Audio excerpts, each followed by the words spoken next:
Hello and welcome to another design lesson. We're still at home, we're still doing design, we're still not allowed to go out. I've been clearing up my cupboard, don't know what you've been doing. Look what I found, old Tessel hats. You can see that from 2019, 2017. Which is your favourite? Put it in the comments field. It's 2018, I think that was Storm who did that. We got 2016. Way back when, 2015. So, hope you're well. We're going to crack on with the lesson today, which is lesson 8 for Use Your Voice. Hopefully you've chosen a design and you've given some really good reasons why you've done that, or you might have come up with another design. But last lesson, this is what we did, and make sure you put the reasons in there. Lots of good reasons why you did that. Not just, I like it.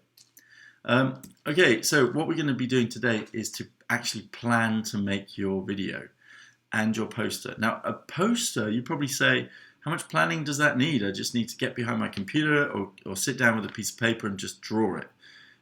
That, I agree, is not much planning. But if you're going to make a video, especially now when we're all stuck at home, you might have certain things that you need to do to make sure it all comes together. Maybe you need certain props, maybe you need certain locations, maybe you need certain actors. So we do actually need to make a plan to do that. Now, if you look at the rubric, we're looking at the very last one there, which says develops accurate and detailed planning, drawings or diagrams, and outlines requirements for the creation of the chosen solution. Basically, we're just making that plan. And what that means, which you can find this in the rubric, list the materials, the tools, the skills needed to create this product, and make a step-by-step guide for creating the product. And when I say the product, I mean the poster and the video, including an estimate of the time needed to do each step. And this guide should be detailed enough to be followed by somebody else. Now, so what I try to do if I'm making a plan, I try to imagine somebody called Bob. Now, this is Bob. Try and imagine that Bob is confused. And what you have to do is try and make a step-by-step guide so even Bob, who's slightly confused, can make your campaign. Now, how can you do something that anybody can follow? A really good way of doing that is to do something called, just to pretend it's like a recipe.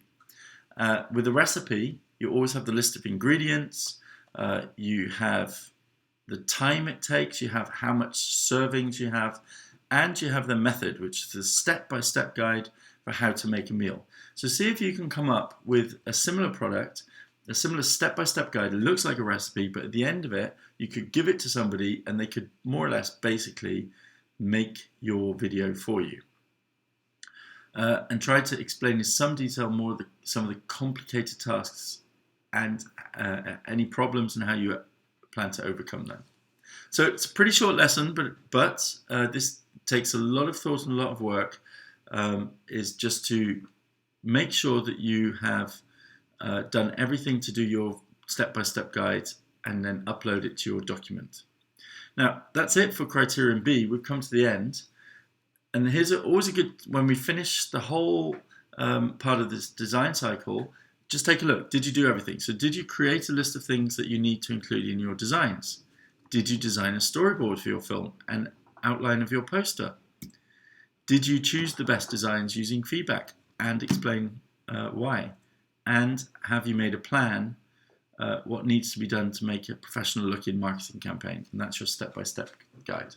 And that's it. We're kind of the end of that part of the design cycle. We're going to go ahead next lesson with creating the solution. There'll be more videos, obviously, for creating the solution. Make sure you get together with your partner to make sure you're sharing tasks and doing the work equally. Mr. Von Ryan and myself are available right now for questions if you have any. Hope you're well, and we'll see you next lesson when we're going to start making our marketing campaign.